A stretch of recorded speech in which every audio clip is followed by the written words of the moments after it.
چھوڑ کر سیکھنا ہے اور سکھایا جا رہا ہے ماشاءاللہ. آپ کے یہاں تو اسکول کی تعلیم بھی دی جا رہی ہے اور پرانی تعلیم بھی دی جا رہی ہے. بس آپ کا کام کیا ہے کہ تعلیم کے آداب کو سیکھتے ہوئے اپنے اساتذہ کا ادب کے ساتھ، اپنے جو کتابیں پڑھ رہے ہیں ان کتابوں کے ادب کے ساتھ، تعلیم کے جو آداب آپ کے ساتھ سکھا رہے ہیں ان آداب کے ساتھ آپ خوب محنت کے ساتھ تعلیم حاصل کریں. اور شیطان کے کسی بہکاوے میں نہ آئے. شیطان بہکاتا ہے. جب آپ تھوڑے سے بڑے ہوں گے تو شیطان بہکائے گا کہ کچھ کام کر لو، تعلیم میں کیا فائدہ، پیسے کما لو، 4 پیسے. دیکھو سب سے پہلے اپنے ذہن کے اندر یہ بٹھا لینا کہ جو تعلیم تمہیں دی جا رہی ہے، جس لیبر سے تمہیں آراستہ کیا جا رہا ہے، پوری دنیا کے اندر، پوری کائنات کے اندر اس سے زیادہ بہتر چیز کوئی نہیں. یہ مال و دولت تو ہاتھ کا میل کہلاتا ہے جب چاہے آ جائے، لیکن تعلیم اس عمر میں جو تعلیم حاصل کر لیتا ہے وہی تعلیم حاصل کر لیتا ہے. اس کے بعد اگر تعلیم کو چھوڑ کے نکل گیا پھر دوبارہ پوری زندگی میں کبھی مہلت نہیں ملتی تعلیم حاصل کرنے کا. تو کبھی اگر کبھی ایسا نہیں ہو جائے کہ گھر والوں کی طرف سے تقاضا آ جائے کہ اب آ جاؤ کام پہ لگ جاؤ، تو گھر والوں سے کہنا کہ مجھے وہ علم دیا جا رہا ہے جس سے انشاءاللہ کام کی ضرورت نہیں پڑنے کی، اللہ رب العزت بٹھا کے کھلا دیتا ہے. اس تعلیم کی اہمیت میں آپ کو ایک قصہ سنا کے اپنی بات کو ختم کروں گا، ہمارے پاس وقت بھی تھوڑا کم ہے. امام ابو یوسف رحمۃ اللہ علیہ ایک بڑے امام ہے، آپ پڑھو گے آگے چل کے ان کے بارے میں. تو ایک مرتبہ ان کی ماں نے ان کو جو ہے دھوبی کے پاس لگا دیا کپڑے دھونے کے لیے کہ کچھ پیسے بھی کما لیں گے اور کپڑے دھونا بھی سیکھ لیں گے. تو جس جگہ سے وہ اپنے گھر سے جایا کرتے تھے وہاں راستے میں ایک مسجد پڑتی تھی، اس مسجد میں امام ابو حنیفہ درس دیا کرتے تھے. تو امام ابو یوسف کھڑے ہو کے جو ہے امام ابو حنیفہ کا درس سنتے تھے اور لیٹ ہو جایا کرتے تھے وہاں سے اپنے کام پہ جانے میں. شکایت کئی ماں کے پاس کہ ایسا ایسا ہو رہا، ماں نے ڈانٹا ڈانٹا لیکن پھر بھی کوئی فرق نہیں آیا. ایک دن امام ابو حنیفہ نے کوئی سوال پوچھا تو جواب اس کا ان کے شاگرد تو دے نہ پائے. امام ابو یوسف نے وہاں سے دے دیا، کھڑکی میں سے جا کھڑے ہوئے تھے. انہوں نے بلایا امام صاحب کو، کہا کہ تم یہاں پڑھا کرو میرے سامنے بیٹھ کے. تو خیر ماں کو اطلاع ہوئی کہ وہ تو وہاں جانے چھوڑ دیا انہوں نے. تو ماں امام صاحب کے پاس آئی اور عرض کیا کہ جی آپ نے ان کو یہاں بٹھا دیا ہے تو کمائی کے لیے میں نے لگا رکھا تھا اس کو بچے کو. امام ابو حنیفہ نے کہا تو ایسا کہہ کر جو کمائی وہاں سے ملتی ہے 2 پیسے 4 پیسے وہ میرے سے لے لیا کر مہینے میں اس کو پڑھنے دو. کہنے لگی اب تو کما لے گا لیکن کام کیا سیکھے گا، کل وہ کیا کرے گا. فرمایا کہ میں اس کو وہ چیز دے رہا ہوں کہ بادشاہ وقت کے ساتھ بیٹھ کے وہ حلوہ کھائے گا جو بادشاہ کے لیے ایک دن میں بنتا ہے سال میں. اور اس واقعے کو خود امام ابو یوسف نے بیان کیا. کیا ہوا کہ جب زمانہ گزر گیا خود امام بن گئے، ایک زمانے میں ان کے پاس خلیفہ ہارون رشید کا قاصد آیا کہ فوراً بادشاہ نے بلایا.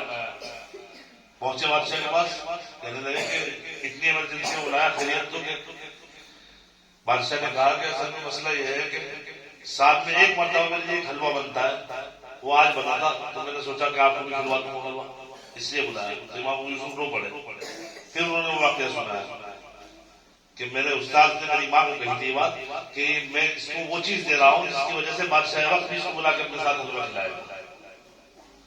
تو میرے دوستو آپ کو وہ علم دیا جا رہا ہے، اگرچہ فرش پر بٹھا کر دیا جا رہا ہے لیکن وہ علم دیا جا رہا ہے جو عرش سے نازل کیا گیا ہے. اس کی برکتیں آپ اپنی زندگی میں دیکھو گے. قرآن کریم کی دولت کوئی کم دولت نہیں، چھوٹی دولت نہیں ہے.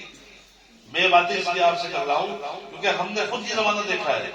جب اس زمانے سے ہم گزرتے تو ہمارے بھی ذہن میں یہ بات شیطان نکالتا تھا کہ کیا کر رہے ہیں، کیوں اپنی عمر ضائع کر رہے ہیں، کیوں وقت ضائع کر رہے ہیں، دنیا میں کیا کریں گے. اس طرح کی بہت ساری باتیں اس وقت اس عمر میں انسان ذہن میں آتی ہے، لیکن ان باتوں کی طرف توجہ نہیں دیتی.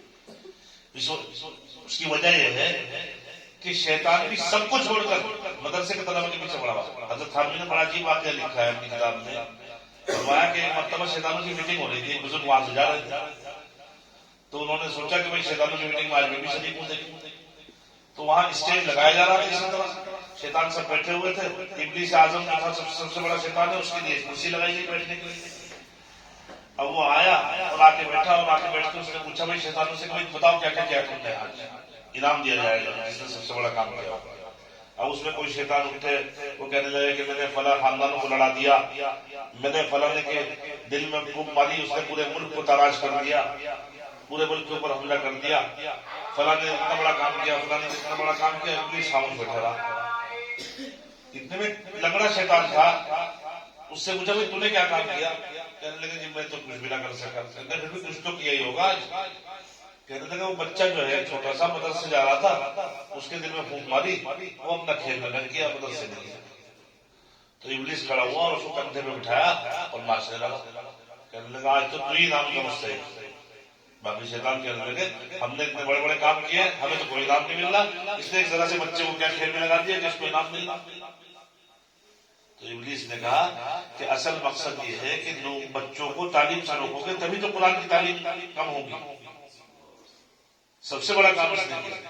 تو میرے بچوں, دوستوں, شیطان اسی مقصد پر لگا ہوا ہے کہ کسی طرح انسان کو اللہ رب العزت سے انسان کا جو کنیکشن ہے وہ کنیکشن کس طرح کاٹا جائے. اور آپ لوگ ماشاءاللہ اس دین کا علم حاصل کر رہے ہو کہ آپ دوسرے لوگوں کے کنیکشن کو اللہ سے جوڑو گے, تو اس لیے آپ کو لگتا ہے اور آپ کو سب سے زیادہ محنت شیطان چاہیے. لیکن ہمیں اس محنت کو کمزور کرنا ہے اور انشاءاللہ پوری محنت کے ساتھ اپنے اساتذہ کے سامنے یہ سمجھ لیجیے کہ اپنے آپ کو ان کے سپرد کر کے یہ سمجھنا ہے کہ جو ہمارے بارے میں وہ فیصلہ کر رہے ہیں وہ بہت صحیح فیصلہ کر رہے ہیں اور وہی ہمارے صحیح مخلص لوگ ہیں. اس چیز کو دیکھتے ہوئے نظروں میں انشاءاللہ محنت کرنی ہے اور آگے بڑھنا ہے اور آگے بڑھ کے پھر کام کرنا ہے. اللہ رب العزت مجھے بھی اور آپ حضرات کو بھی سننے سے زیادہ عمل کی توفیق عطا فرمائے.